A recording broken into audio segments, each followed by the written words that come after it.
Good. Welcome. Thank you for joining us again. We're here, the part 2 of our author chat with Katie Novak and Tom Thibodeau. Thank you, the authors of UDL in the Cloud. And we've been reading together for the last almost 4 weeks. So we really appreciate the chance to have a chat with both of you again this evening. We'll go into a couple of new questions that are in the Google Docs, but maybe we'll start with some introductions first. Katie and Tom, why don't you start first, and then we'll start with the rest of the guests that are in the room with us. Katie? Hi, I'm Katie Novak. Right now I am an education consultant. I've been working with CAST for about 8 years on UDL implementation.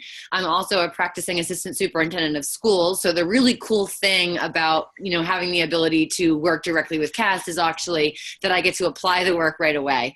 And so that's really cool. I also teach a lot of graduate courses online. Right now is the first time that Tom and I are actually co-teaching some graduate courses. So after writing UDL in the Cloud, both of us have taught online for quite a long time. I've been doing it for a decade.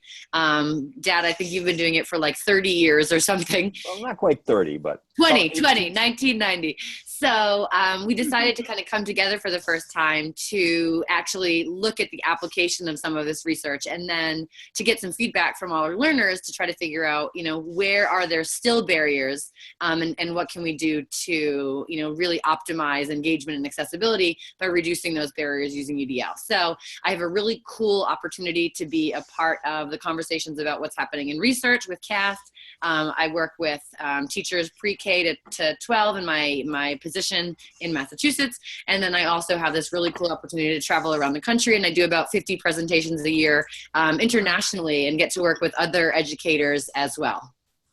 And I'm Tom Thibodeau, and I'm an assistant provost at New England Institute of Technology. I've been there for 27 years. Been involved with online learning, I believe, since 1996 when we developed our first courses. Before I came to New England Tech, I was a video editor and videographer for an independent production company, and came to New England Tech to actually teach video production. And they asked me to get involved with the online learning, and those first 2 courses magically had video in them way back in '96, and that was quite a challenge back in those days. So we continue to explore and evolve and try and make the online courses better. And at New England Tech, we have been trying to really concentrate on the delivery part of the course to make it more than just content, which we have found to be a troublesome thing in the past when you concentrate just on content.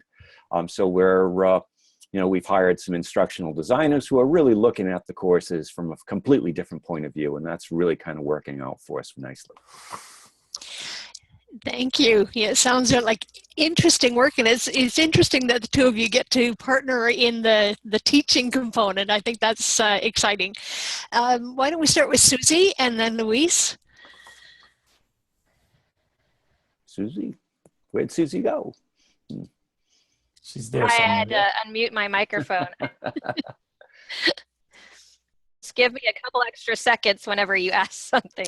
Won't surprise you. Okay, so I'm Susie Quran.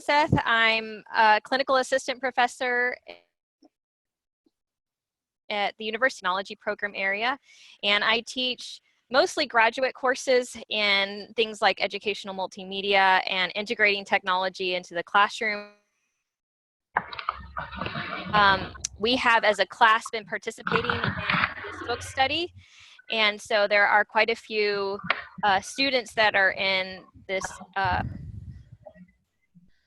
CYN 7350 that are participating in this session, and then we're here this morning. So we're looking at a variety of technologies to engage students to deeper learning, and we've been studying how universal design for learning framework could be used in collaboration with technology to tap into new ways that we can reach our learners. So that's me, and I'm also serving as the president for the Inclusive Learning Network this year for ISTE. So been doing a lot of things with that this year. So that's about it. I hear somebody typing. Yeah, I think it's Sylvia. Sylvia, Yeah, could you mute your microphone? It's on the bottom left of the screen. If you could just mute your Okay. microphone, that'd be great. Oh, please Thank turn it you. on when you want to talk, though. Yeah, absolutely. We don't want to silence anybody just while everybody else is talking. All right, so I guess I'll go next since I'm already on the mic. I'm Luis Perez. I'm based in Florida. I work primarily as a universal design for learning and assistive technology consultant. I have about 10 years of experience teaching online at basically every level in higher ed, from undergraduate all the way to doctoral level. I've done most of that teaching online in subjects such as research methods, disability studies, and primarily technology integration. So working with teachers to help them integrate technology in a meaningful way. So it's not just technology for technology's sake. I'm also the professional learning chair of the ISTE Inclusive Learning Network. And so in that role, I bring a number of webinars to our members. And then a couple of years ago, we offered a SUC, a small supported open online course focusing on universal design for learning, modeling UDL. Some of you who are on the call maybe were participants in that course, which we did some research on and published that research and shared it at a number of conferences. So that was really exciting. And I've also developed a number of online courses that I teach at various universities, again, focusing on universal design for learning and always modeling the principles in that online education. So I'm really excited to hear from both of the authors tonight. Okay, thank you. Why don't we just go through very quickly, just give your name and where you're located, and then we'll get started with the author chat. Megan, and then Casey, and Hayu. Do I talk or do I chat? Yep. Okay. My name's Megan. I'm from Humboldt. So, yeah, that's where I am. Thank you. Casey?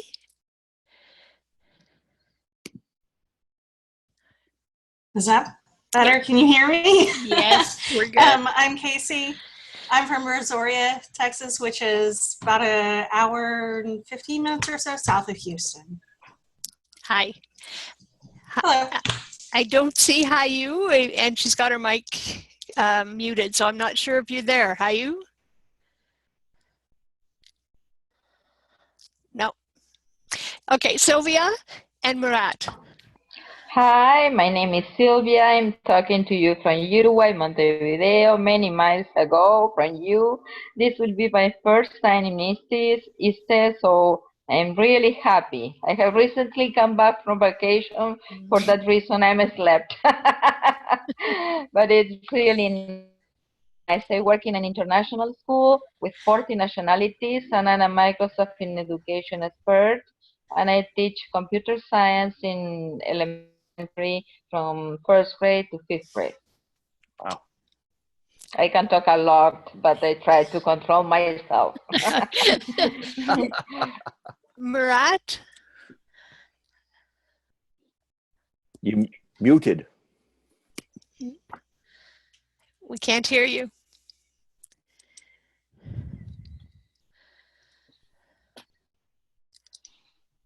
He's chatting, maybe. Yeah, I don't see it in the chat either. No. We don't hear you. Maybe check your mics to see if they're working.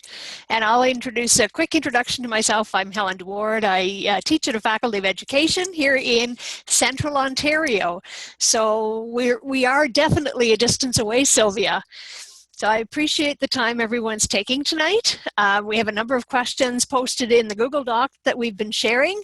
And we will maybe give the first question to Susie, because you were part of the conversation this morning.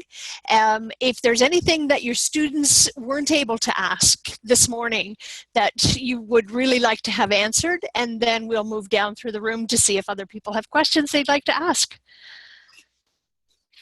Sure. So a question that a couple of students and I had Luong and from this morning's chat. Luong is in the another section, but we were wondering about how you can implement the approaches for UDL and online learning in classes that are larger, particularly in the area. We talked a lot about content curation, but I think we're more interested in the coaching, the feedback, the interaction responsibilities of an instructor, and the load, just that load when, for instance, you're teaching multiple sections of multiple courses and you have a lot of students to diversify the instruction for and scale that up to a lot of courses and a lot of students at one time. I think it really comes down to, again, there's so many tools at our disposal now that, we can't change the amount of time we have, but we can certainly prioritize what we do with that time. So right now, I do work as a .8 assistant superintendent, so I do have pretty much a full-time job. I'm there 4 days a week. And then in addition to the travel, right now I have over 150 students in online graduate courses. And again, if I spent time typing out comments on every single project, that would basically be an exercise in frustration. It would be a really unproductive struggle. But one of the things that I do, for example, is when you're learning, when you're using a learning management system like Canvas, what I'll do is I'll open up the assignment so I can see their project, and then I'll just start hitting record, and I'll have a conversation, and I can literally start recording my screen as I'm noting things. So I'll circle things and say, I love what you did here, but I would like to see this fleshed out more. And so in the amount of time that it would take me to just kind of view the comments, I'm able to provide a lot of really rich feedback, as opposed to if I tried to type by hand a narrative of, in the second paragraph, third line, when you said this, it would just, I couldn't keep up with it. And so it's all about, in UDL in the cloud, we talk a lot about time management in general, but it's also about time management for the instructor. So to say, instead of me spending all this time creating the PowerPoint and creating the article and recording the lecture, you curate content. And so that the bulk of the time that you're spending is really on interactions with students, which I think is a big difference from when I was teaching 10 years ago. I spent 90% of my time creating and prepping the course, and about 10% of the time entering grades, saying things like, great job, I love your point here, or just a flat out 80%. And now I find that, at the beginning of the course, I'll sometimes ask, what's the best way for you to receive feedback? Is it audio? Is it visual? And then I do it from there. But I've gotten into the habit of just allowing it to open up in the management, and then just start recording my screen so they can see me in the corner. They can see my cursor at what I'm pointing to. And then I can literally give them feedback. And then if there's any follow-up comments, like, for instance, if I want them to look at something else, then in the comments, I just might put, check out this link. Yeah. So it's really like you're giving feedback live, as opposed to, let's say in a traditional course, students hand in essays, you're back in your office with a red pen. It's a lot quicker to do it online. And so I can definitely say, if you had a course of like a MOOC of like 1,000 people, we're talking a different story. But certainly a full-time teaching load at a college level, you could get it done, knowing that you're really sharing a lot of the ownership of creating and examining the resources with the students, and your full-time job is almost try to push everybody forward. Right. And the thing which I'll add to that is how important it is to have the course ready to go from day one, that you're not building it as you're teaching it. This is set up and ready to run. All of the curated content is there. The only thing you have to do when you run the course is to make sure all your links are ready and up to date and all of those things, because the amount of time that you can spend, keeping the course up to date while you're teaching it will kill you. And that time management is, really divided into, there's a prep time to get the course ready, then there's a time to deliver the course. That delivery time is pure interaction. And I think that is something that, again, I work with a lot of, I work in a program through Clark University called the Higher Education College Certificate program of Massachusetts. So these are professors or people who want to be professors, doctoral students who want to have a certificate that says, I've taken 5 or 6 courses in how to design and deliver a college course. So generally you're getting nobody with a background in education, but, calculus professors and law professors and people who want to try to get a teaching position, but don't have the pedagogical background. And again, a lot of people that I work with, it will be like right now I'm starting week 2 of my courses. So I'm creating week 3. And the investment up front is, to have the 12 modules are built, the links are checked, I have exemplars, I have graphic organizers. And then every time I teach the course, I'll go back in and add more exemplars and check links, and it just continues to build. And so the graduate course online that you teach in the fall is going to be better if you teach it again in the spring, because now you have all of these resources and things from the fall, like student work, that you can say, well, here's an example of what that looks like. But, I think that creating the course ahead of time is really, really important. So you're never prepping when the course is active. Well, I think Susie and I can verify that is the case for both of us. The course has to be ready to go. Yeah. And embedding the choices into the structure of the course, into the design. You talk about, instructional design people. How well are some of those people trained in UDL practices or understanding of UDL Right. before they create courses with instructors? Right. And in our case, they are not trained in UDL. I mean, our instructional designers, there is one that had a career in research science before, and she actually got tired of doing that.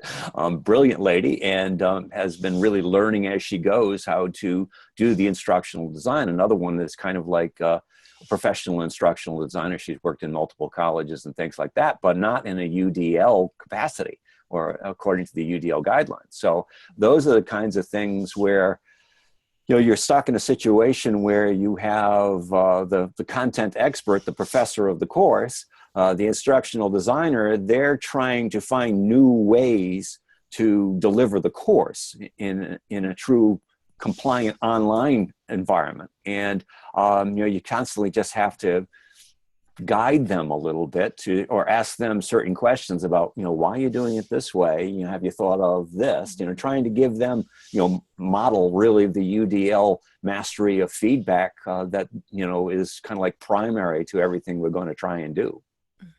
One of the interesting things too, it just made me think of is, again, I said this morning when we were chatting, is so often there's this misconception that UDL equates to like just fancy technology. And so it's like, well, it used to be a multiple choice test and now it's a podcast, so that's UDL. It's like, no, there's still no choice. That is, a podcast is no more UDL than a multiple choice test, because both of them have very different barriers. And if you're only allowed to do one, so by saying, okay, we have this traditional multiple choice test for those students who really want to take it that way, and then we have the choice instead to do it as a podcast, now we're getting closer, because at least there's some option for expression. There's option to use multiple tools. There can be some sort of interest level, and they can collaborate. But just replacing something traditional with something fancy does not make UDL. And I think that sometimes instructional designers think of, let me make it trendier and sexier, but it's still very traditional. Right. I mean, the rule of thumb has always been that you teach as you were taught. You know what I mean? That's really how it worked. You had a teacher you really liked and you wanted to imitate or mimic their delivery or their style in some way, shape, or form. And if you were fortunate, you had a few of those teachers to kind of pull from to put together you. The reality is that's always based on the past. So, when you're trying to do something like UDL, which is very new, you have nothing to build upon except, these guidelines, which become very, very important to really rethink what you're going to do. So you have to give yourself some time. You have to give yourself some leeway to make some mistakes. You have to give yourself, any chance you can by rethinking. I happen to run the faculty orientation program at New England Tech. And, you know, every 10 weeks, we're a quarter-based system. I get 12, 15, 20 new faculty members in. And we're a technology school, which means we have, you know, people from industry who are coming in to really teach some very exotic stuff and sometimes. So the thing I tell them is, first off, that your students are not you. Okay, they've come from a completely different educational system than you did. You survived the education system that brought you here. They're not you, so you can't expect them to learn like you. They're very technically oriented, even though they might not be able to do the technology you want them to do. You have to really rethink the thing. So I challenge them to simply not teach as they were taught, to try and do something different. And that's what we're really trying to do here. One of the things that the Universal Design book David Rose wrote has in the back that if your curriculum is not working, you have to stop blaming your students. You have to start looking at what you're doing. You know, that you're not reaching them. They're fine. You just haven't pushed their button yet. You know, you got to get them to engage, and the way you're trying to do it is not working. Why is lecture still the most used technique going? You know, we got to get rid of that. That's silly. I will agree. Luis, you had a comment in the chat window. Maybe you'd like a chance to respond. No, I actually went to school in another country, and in the country that I'm from, the Dominican Republic, public education is not very good. It's really underfunded, and so most people go to private school. I happen to go to Catholic school, and so for sure, I definitely don't want people to be taught the way I was taught. A lot of it with a ruler. But then ultimately, how do we, Katie and Tom and Luis and Susie and the others in the room here, learn how to teach with UDL as our basis? Like, where do you start?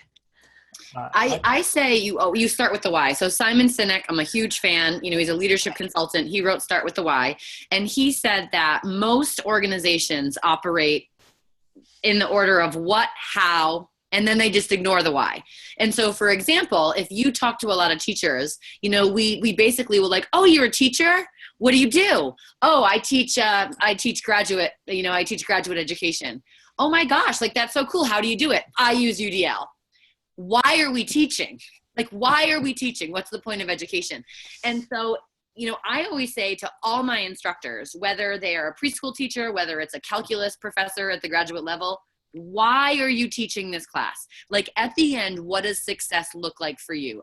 A student who leaves with what content and what skills. And what is absolutely critical, don't even write your objectives yet because most of them are full of baloney. But like, if a kid leaves, it's not, I want my students to leave filling in circles. I want my students to leave handing everything in on time. That's not why we teach. We teach because the hope is that a student who has 37 and a half hours with us will be more successful because of us. And what does that look like? How do we make them more successful? And how do we give them the content that they need in a way that also promotes these next generation skills, like self-direction, creativity, problem solving?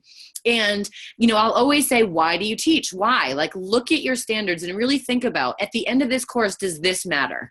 And then the second part is to kind of put that into two buckets. The first is, this is the content that at the end students have to know. So when my students leave, they have to know these 3 or 4 things. And when they leave, they have to be able to do these 3 or 4 things. And then you start to create your course outcomes. And anytime you have a content outcome, so for example, I want my students to really understand what UDL is. I want them to understand the networks. I want them to understand the principles. I want them to understand the guidelines. That doesn't have to be a test, and it doesn't have to be an essay, and it doesn't have to be a podcast, and it doesn't have to be a blog. It's really, look at, these are all the different amazing resources out there about UDL. Here's a lecture I recorded. Here's a webinar. Here's David Rose's book. Here's all of these things. Choose the ones that allow you to truly be able to answer these questions. What are UDL networks? What's the scientific behind them? You know, scientific research behind them, you know, and then you start going into this whole idea of, okay, so, you know, how are you going to show me that you understand these things. And that's when you start realizing the choices are endless. Whereas, and I always try to push authentic product. So writing an essay that only I will see is kind of a waste of your time. Start a blog and, share it on social media. Like, that is an authentic way to share knowledge and to build the knowledge of others, because knowledge is collaborative and I already know it. So, sending it to me and I'm the only reader is not the best way to continue to, maximize knowledge. And then if you have a skill, like some people will say, well, I'm in a nursing program. Students need to know how to administer a shot. Okay, so now you have less options. At least we're clear. But then the options come down to the scaffolds and the supports, and how much time do they need, and how much, I don't want to use the word hand-holding, but it is how much scaffolding, how much practice, how many times do they have to do it on a cadaver before they do it on a real person? Mm-hmm. And that can't be structured. And what we often see is an instructor basically saying, I want students to know UDL, and the only way I will accept that knowledge is in an essay. Or I want students to give a shot, and the only way I'll accept that knowledge is, 75 hours of lab time. And that's just not going to meet the needs of every single person. So for some people, it's going to be way too little, and for some people, it's going to be way too much. And to empower students, it really comes down to that we believe that if we provide an education that is truly universally designed, I believe in my heart and soul that every student is capable of making the best decisions for themselves when we create an environment that values risk and values failure and really pushes the status quo. And to do that, we have to be models of the fact that we screw up a lot. And we have to change the hierarchy of the fact that these are options, and maybe these aren't the best options. Maybe I'm not the best person to choose the options. So I'm empowering you to tell me what I missed. And that is how you start universal design, because it looks different for all of us, but it has to be, the options have to meet the needs of the students that you have, and you will never know them, and you will never know what they are capable of. Only they do. So they have to be empowered in a universally designed class. Yeah, and to add to something that you said earlier, Katie, I was at a university where they had a technology mandate, and every professor in every class wanted to make, like you said, everything a podcast, everything a video. And I came in and I said, well, what's wrong with writing an essay? Like, that should be one of the options. I mean, writing an essay is not a problem until it's the only option. Yes. So make that one of the options too, because for me, like, I sometimes work better I tend to be more deliberate, and I like to sit back and analyze something and then write about it. And so it's the choices. It's the part about the choices and allowing people to respect those choices.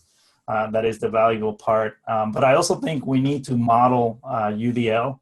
Like, a course about UDL doesn't make any sense. We were talking about that this morning. It has to be a UDL course. Like, UDL has to be infused throughout the course in order for it to actually sort of change the mindset and change the direction. So it doesn't make sense if a course on UDL, it's all lectures and all presentations. Yeah. That kind of defeats the purpose. The real challenge, isn't it, to try and teach a course about how to use UDL? Because, I mean, you can certainly give all sorts of choices, but if the people are stuck where they were, because, we're teaching teachers who have, survived the system, they're going to go to the essay. They're going to go what's comfortable to them. So you actually have to force them out of their comfort zone. And you have to say, well, I know you would rather choose this, but since you want to learn how to do it differently, please choose these, and you can do it lots of different ways that they get these choices in, but they got to choose to do it differently. And who knows, maybe they're going to find something that's better. And in the process, you can really kind of turn the conversation around what's best for the student, not what's best for you. Who cares what's best for you? You're getting paid. I mean, I think that's another thing that comes up is people go, so this sounds like it's a lot harder for the instructor. Yeah, maybe it is. Maybe it is. In the beginning, it will be. I didn't choose a job because it was easy. And I think I'd be bored as heck if I chose a job that was easy. And again, the concern is it's more time. It's not more time. It's a very different use of time, which is scary because you're jumping off a cliff into the unknown. And so, yes, you only have so much time in a day, but, I said there is time. You're just spending it doing something else. So you have to stop doing something that you were doing because it wasn't working for kids. 1 in 5 students still doesn't graduate from high school in the United States. 40% of kids who do go to college have to take remedial courses. What we're doing is not effective. And therefore, we cannot just do things that are comfortable for us. And the same thing goes online, is the students who are graduating from college are significantly lacking in 21st century skills. We're having students who have the content, and then they want a boss to tell them exactly what to do. And that's just not the reality of work. It's like you have to look at, okay, so I've been given a goal. Let me step back. Let me be self-directed. Let me think about what options I have, what resources I have. Let me make a strategy for myself, and let me seek feedback from people who are more resourceful and knowledgeable than me. When we present education in a way that it seems that the why is success equals you do what I tell you to do, we're setting them up for, I'm going to go to a job and expect my boss is going to tell me what to do. And the boss is like, I hired you to figure it out. Like, I'm not telling you what to do. And we're starting to see this even with some of our new teachers who come in and, we hire you to become a teacher. And it's kind of like, well, where's the scope and sequence? Where's the pacing guide? And we're like, well, we hired you. Like, look at your standards, pace it out. And this whole idea of, well, how do I know if it's the right thing? And that's what UDL is trying to do, is basically saying you have to kind of create your own opportunities to learn. And the goal of UDL is not to be a good student, it's to be an expert learner, whether you're online or in face-to-face. And online is exploding. Online will surpass face-to-face eventually. So I'm going to jump in here with a question that Megan wrote in the Google Docs about differentiating instruction in online classes for kinesthetic learners. As she says, as myself, do you differentiate the assignments and exams given? How would you do that? No, well, I mean, when you're going to start talking about the kinetics stuff online, you really have to talk a little bit more about using the technology. Because how are we going to see what they're able to do? I don't think there's any problem at all in being able to give the students an option to do the hands-on version of anything, okay? The interpretive dance, if you will, the skit, the demonstration of a skill or something like that, in an asynchronous environment becomes a little bit more of a challenge, but certainly not insurmountable. So one of the things that we do all the time in our nursing lab is that with practical skills, that, the basic skills that all nurses have to learn before they can go out into clinical, we used to spend an awful lot of time putting a clinical instructor in the room that would actually watch the student demonstrate the skill. It got it done. It was terribly time consuming. It was very intensive on the resources of the staff. So we are starting an iPod program in our nursing program, which is going to give every student an iPod. Right now, we're still developing that, but they all have phones. So what we just said is, you work with your group and you each videotape each other with your phone and you post the video once you're happy with it, and we'll evaluate the video, offline. Same thing with an online course of any type. So turns out the kids love doing this, and they spend 3 times as much time going over the skill and getting it right so that the video they submit is perfect. And guess what? They learn the skill that much better. There's no reason why we can't do that in an online course at all. I'm going to comment. I see the question, is there a such thing as a kinesthetic learner? According to UDL, there is no such thing as any learner that requires a label. At all. There is no gifted, there is no smart, there is no, a student with autism, there is no kinesthetic, there is no hyperactive, there's nothing. There are people who are wildly different in a million different ways, and we call that variability. So if you hear like a true UDL person, Luis is nodding his head, we don't use the term disability, we don't use the term learning styles, we don't use the term multiple intelligence. We say students have variability. Now, do some learners want to be active? 100%. But the idea of a label is that it's really stifling. And I use a lot of the times when I'm presenting this idea of shoes. So if you know me professionally, you know me by my red heels. It's kind of like a thing. Everywhere I go, I wear 4-inch red heels. And people would say, wow, she's a heels girl. And I absolutely am a heels girl. Okay. I registered for the Bay State Marathon the other day. Do I run in my shoes? No. I like to go to the beach on the weekend in the summer. Do I go to the beach in my heels? No. So even though I'm a heels girl, I'm a sneakers girl, and I'm a slippers girl, and I'm a boots girl. And that's what the multiple intelligences are, is yes, there's absolute preferences, but based on the task, people actually are wildly, wildly different. And so it's not to say that that's like saying there's a 5-paragraph essay. Well, of course there is, but there's also a 4-paragraph and a 13-paragraph and a 1,000,000-paragraph. And so staying away from that label. So multiple intelligence is all about, I want to make sure I have an option for the musical learners and the kinesthetic learners and, the this learner. And that may be all well and good, but sometimes you have a skill like giving a shot, you're not doing music. Like, it's just, the choice isn't appropriate based on why I need you to show me that you do it. Now, you want to hum while you're doing it, go ahead.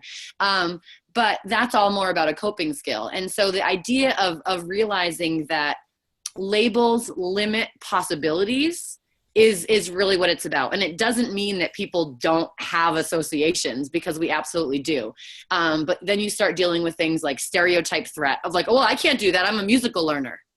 And we don't want students to ever put themselves in any hole, because we are so much more than any single adjective that would describe what we like and what our interests are.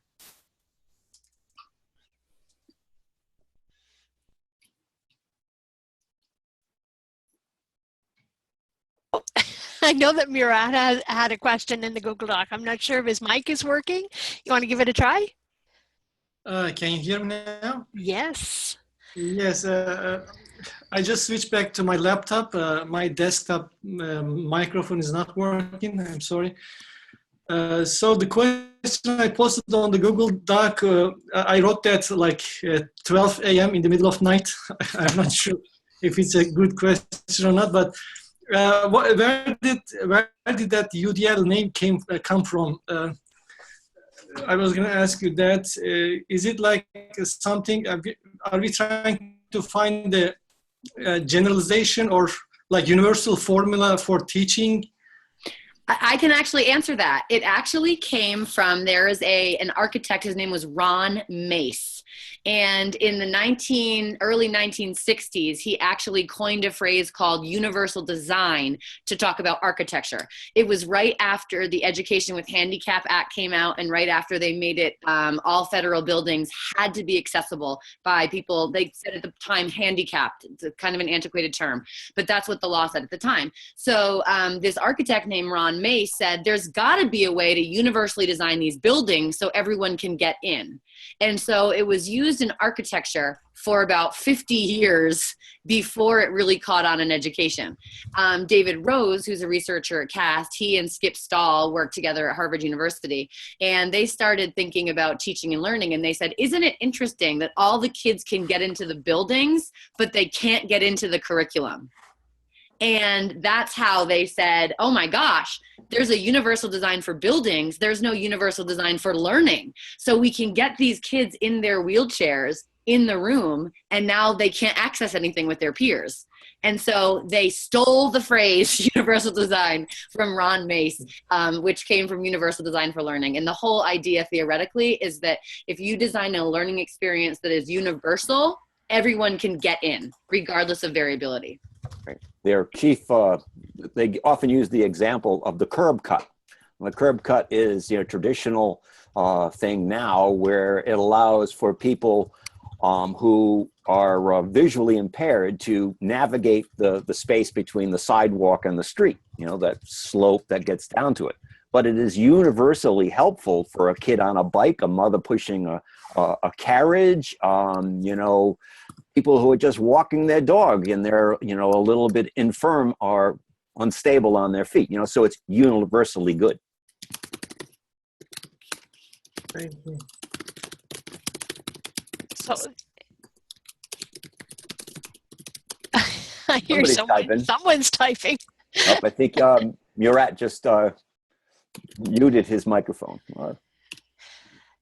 I was going to see if Sylvia or any of the other participants would like to ask a question. If not, I'll jump to one more that seems to be jumping out of the Google Docs for me.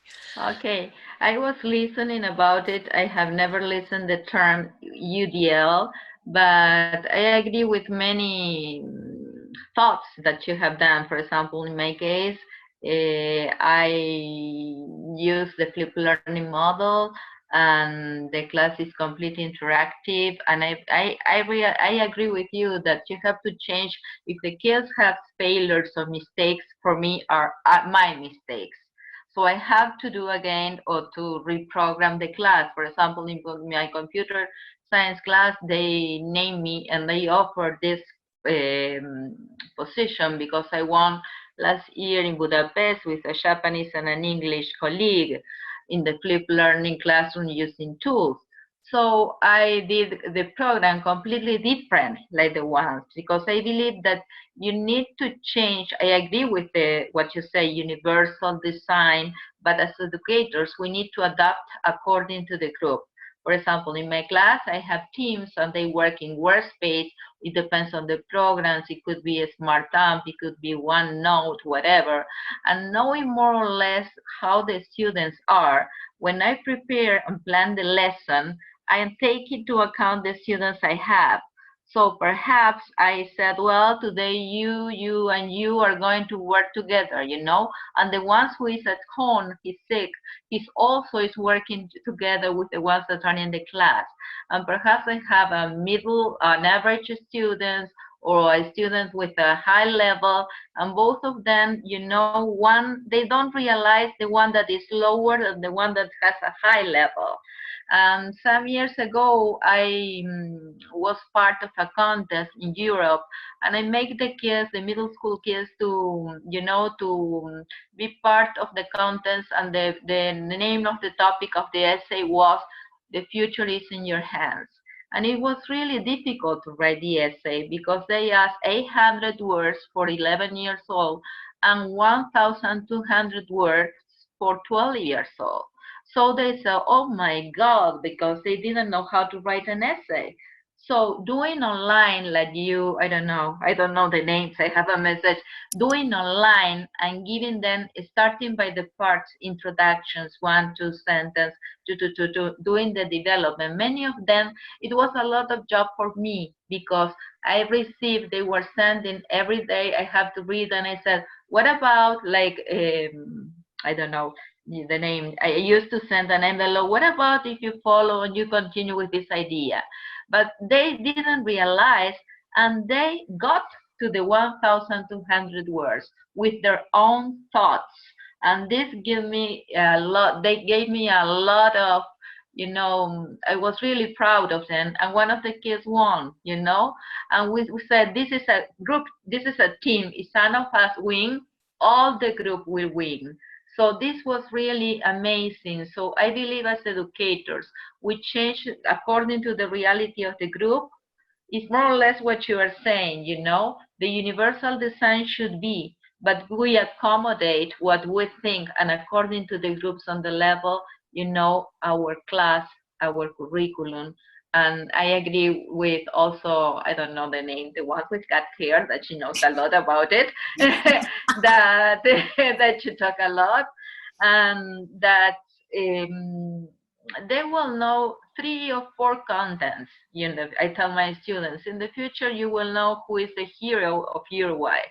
But what is more important are the skills. And what you say, to be empowered learners, to be critical thinkers, to be innovators. I talk too much. I don't want to get you. So I agree with all your thoughts, my dear. I'm really very happy to be with you.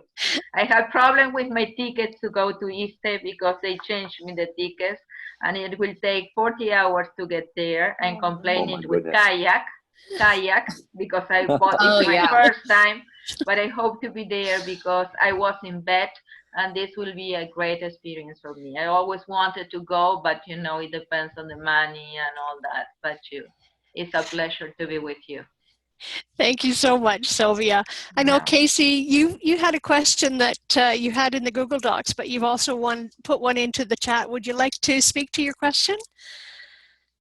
No, or just leave it. We can read it in the chat window.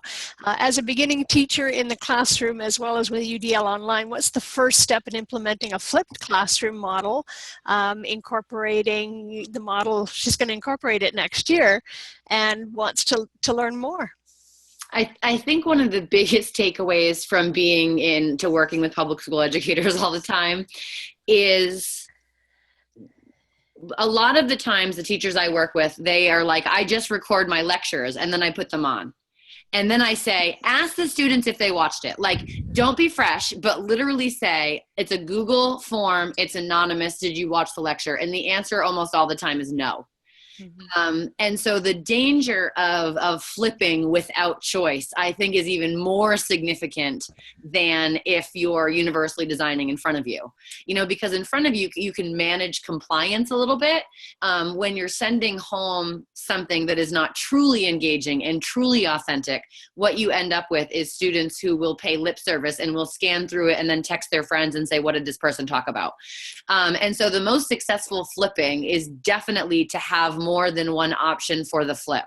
So, you know, you're going to go home tonight and you can either do this Khan Academy program, or you can read this chapter of the book, or you can watch my lecture, or you can do this. And then when you come back tomorrow, you know, immediately you're going to be put in a group and you're going to have to synthesize your notes and things like that.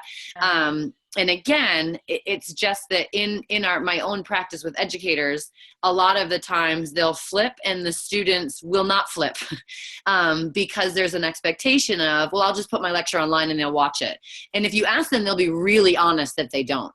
And that's the amazing thing about students and anonymous surveys, that if you say, like, I really want to make sure you understand this, whereas when they've started to have a lot more authentic options. So, one of the things that works really, really well is kind of figure it out on your own. You know, tomorrow we're going to start talking about, I'm an English teacher. I was an English teacher for 12 years. So tomorrow we're going to be talking about Old Man and the Sea. We're not going to read the whole thing. You're going to have the option to listen to it, to read a chapter, to watch the film, but we're going to talk about Hemingway and Hemingway's writing style, because we're going to be talking about sentence structure. And there's no one in the world better at sentence structure than Ernest Hemingway. So tonight, I need you to have some background on Cuba. I want you to research it tonight. Like, those kind of assignments are really, really successful because the kids are on their phone. You know, it's like, oh my gosh, that's so cool. I learned that. What has not been as successful, and I've been reading a lot of research on it lately, again, is just the idea that I'm going to flip it, but there's nothing universally designed about it. So I'm going to put my lecture online and all kids are going to watch it. The reality is they're not watching it. Or I'm just going to have them read it. They're not reading it. And again, I think we had 18% of kids who said they actually did it. When we asked for a week, did you do any of it during the week? And this was a high school honors class. And we have probably 99% of kids who go to college. And 18% it said, oh, I looked at it. And then the other 82% never even logged on. So it's just something to consider of, like, you really have to channel your UDL for stuff that's happening at home, because if it's not authentic and there's no product to bring in the next day, it will not, a lot of the times, it will not engage them. And as a way to cope, because they're very smart, is they will cope by just not doing it and catching up with their friend. Right. So only thing I could add to that is that anything that you're going to do that's going to change the norm, you have to prepare the students for. I mean, you just can't flip the switch and they're going to do flip classroom, whatever that is. You have to really train them. So you got to scaffold it. You got to go very, very gently into that dark night. And the other thing I'd like to add is that the research has proven that if you give a student a video and it's longer than 6 minutes, can't pay attention. Them watching past that 6-minute mark is almost nil. You know, so recording your lecture, whatever it is, you know, I'm figuring if it's going to be an hour and a half long, it better be better than Gone with the Wind, because no one is going to watch it. And I think the cool thing about UDL is that might sound like depressing, but UDL is boredom is a barrier. and you have to eliminate it, because I don't do things that are boring unless I know for sure that there's a really bad consequence of not doing it. And a lot of the time, the goal isn't watch the lecture. The goal is know what was presented in the lecture. So me and my friends can be really self-directed and say, you watch it on Monday, I'll watch it on Tuesday. We'll all call each other and tell them what, I mean, that is the reality of technology and critical expert learning. That's actually a pretty decent strategy for students to do. Whereas when the goal is find something, you know, that you need to know, or jigsaws are really good because it's the responsibility of if you don't do it, you know, the collaboration is lost. Like there is some sort of engagement of saying, you're going to do this, you're going to do this. But again, I think it's important to be realistic in that, you know, if you present that and they don't need to watch it and they're still doing well, they don't need to watch it. And, you know, if there's a way for them to get that information in another way and still perform well on authentic assessments, good for them. And I would say things like that to my students, to say like, okay, how many of you studied for this? And like half of them would raise their hands and I'm like, how did you do so well? And they're like, oh, it's so easy. There was a movie. And I'd be like, that's so clever. Good for you. Like, I mean, that's not cheating if you watch the movie. We all bought Spark Notes back in the day. But we need assessments that are Spark Note resistant. Because if there's something, you know, like if you read Hemingway so you understand Hemingway's language, you won't get that out of Spark Notes. Because it's just like a quick and dirty. And so with any field, it really starts with the why. Why are you teaching this class? What are the 3 most important things that students will 100% know? And what are the things that they'll 100% be able to do? And then I'm going to find out what's everything that's going to prevent them from doing it, and I'm going to make it happen. And again, that's a very different way of owning responsibility for the learning of students, but also knowing that you have to have more feedback from them. Is this working for you? Are you doing the assignments? Is this meaningful? And being open to the feedback of no, it's not. And then saying, okay, so what do I try now? So I'm very conscious of, it's past the 6-minute mark, so I better make this entertaining and keep it quick. There are a couple of questions in the Google Doc about working with younger students and the kinds of things you might use that will help UDL practices with, say, K to 5, K to 6 students. Anything from your experiences? Oh yes, I mean I work very closely with our elementary schools and our early childhood center, and it's the same exact premises as would happen here. So for example, you know, today we're going to read. Pick your book. What book do you want to read? And do you want to read it on your Kindle, or do you want to read it by listening to it, or do you want to read it by picking out a book in the book bin? I have twins in kindergarten right now, and you know, when they have writer's workshop, they can choose any place in the room to go. They don't sit at their desks. They can lay on their bellies. They can go over to a table. They can sit at an individual desk. She has clipboards if they want to sit on the floor. And they can use any tool to write with. They can use markers. They can use pencils. They can use crayons. They can write words. They can cut words out of magazines and put them in. They can write letters. They can have it scribed. They can draw pictures. I almost think kindergarten teachers are probably the most natural UDL teachers I've ever met. Yep. When I work with kindergarten teachers, they're like, why wouldn't you do that? Whereas when you walk into a kindergarten class, every kid loves it. My kid beg when they come home to go to the library and learn more about sharks. And the problem is we lose that magic fast. And so the kindergarten teachers, they kind of have it. It's this whole idea of, you know, we all are different and we all have to value our differences and we all get to choose. And, you know, even show and tell is like the most, like a cool UDL activity to say, this is me, like this is something that's me that I care about. And again, we move away from that student directed love of learning, creating your own knowledge to, well, now I'm going to tell you what book to read. And I'm going to tell you that it has to be read in this old copy. And I'm going to tell you that you're going to read a chapter a night when it takes you 15 minutes and you 3 hours. And, you know, we start to lose that. And so I always just say this whole idea of start with your physical environment.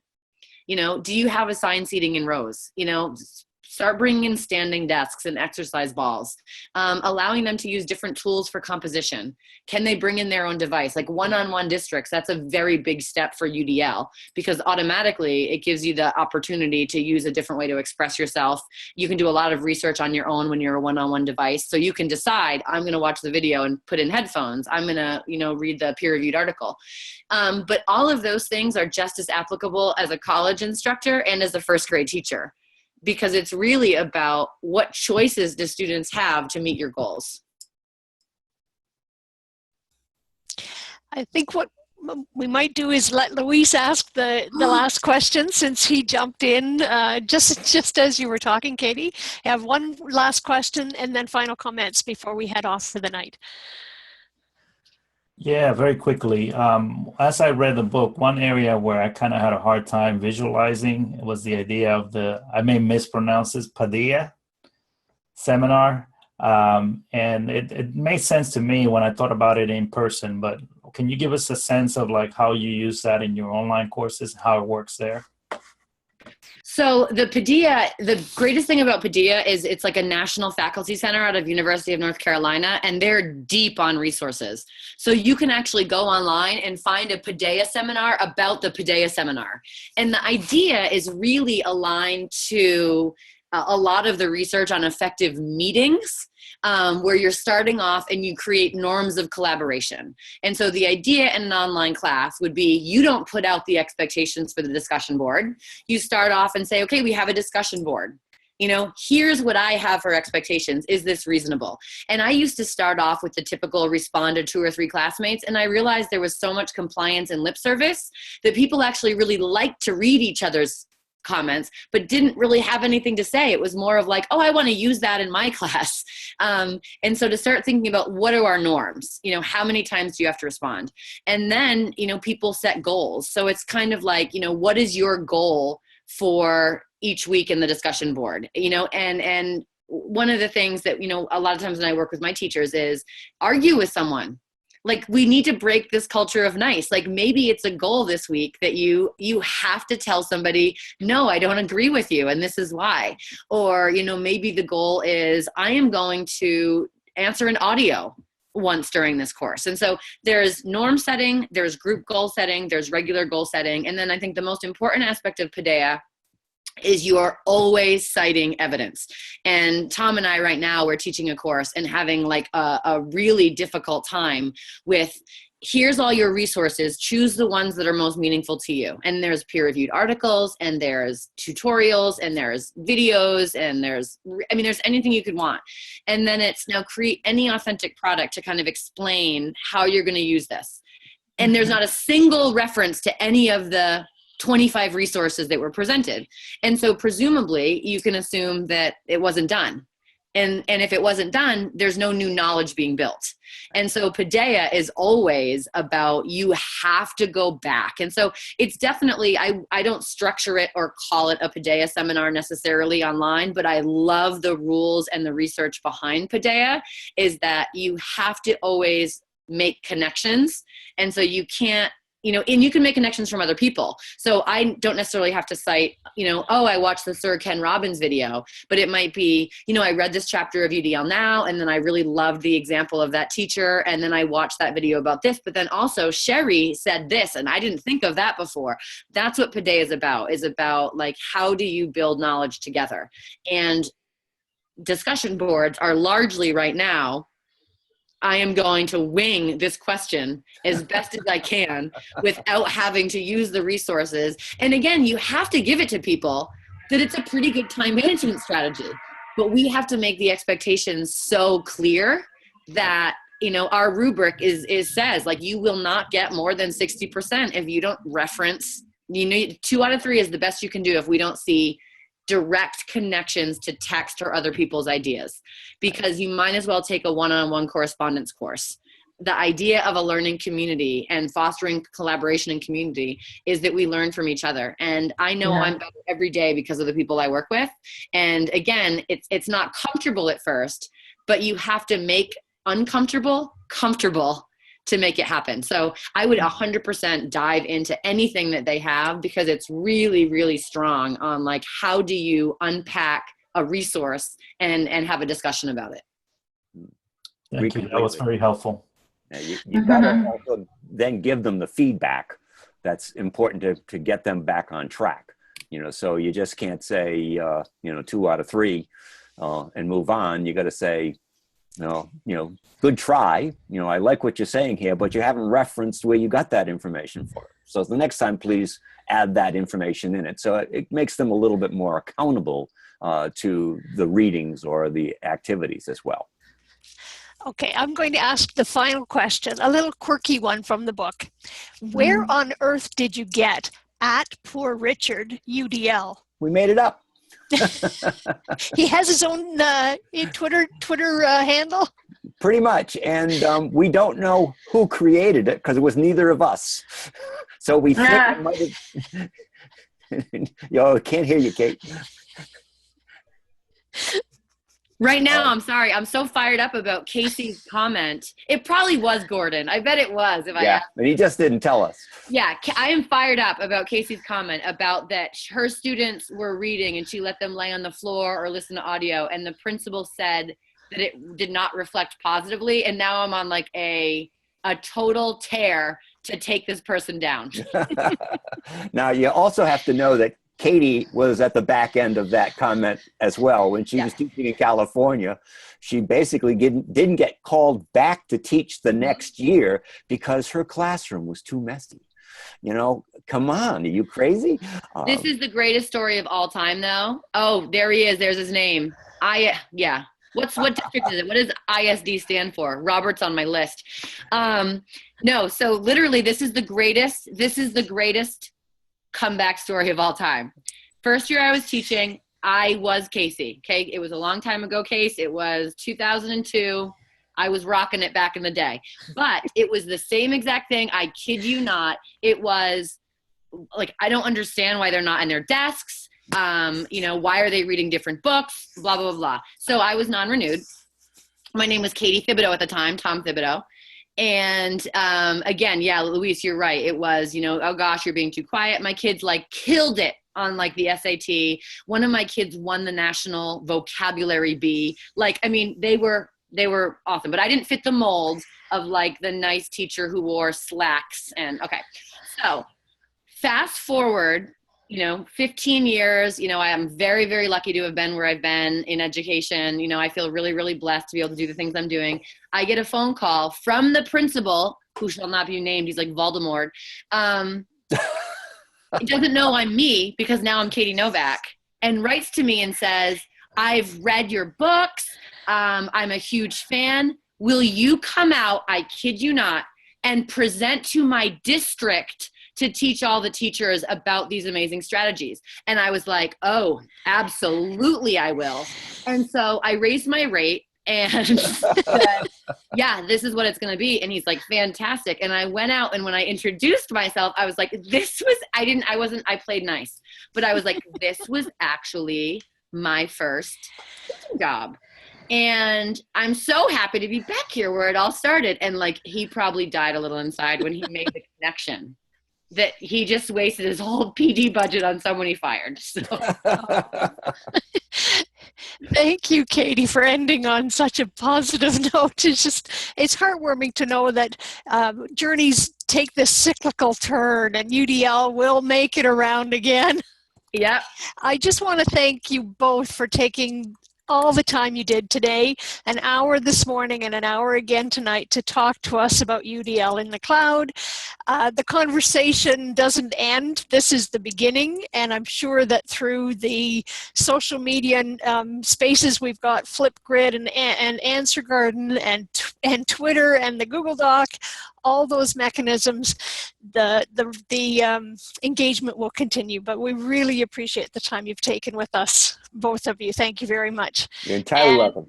For all the people who joined us tonight, thank you for taking time out of your day. And we'll wrap up the book study in a couple more days, and we'll see you in the cloud. Okay, fantastic. Thank you, Susie, for hooking everything up. It's getting dark there, Susie.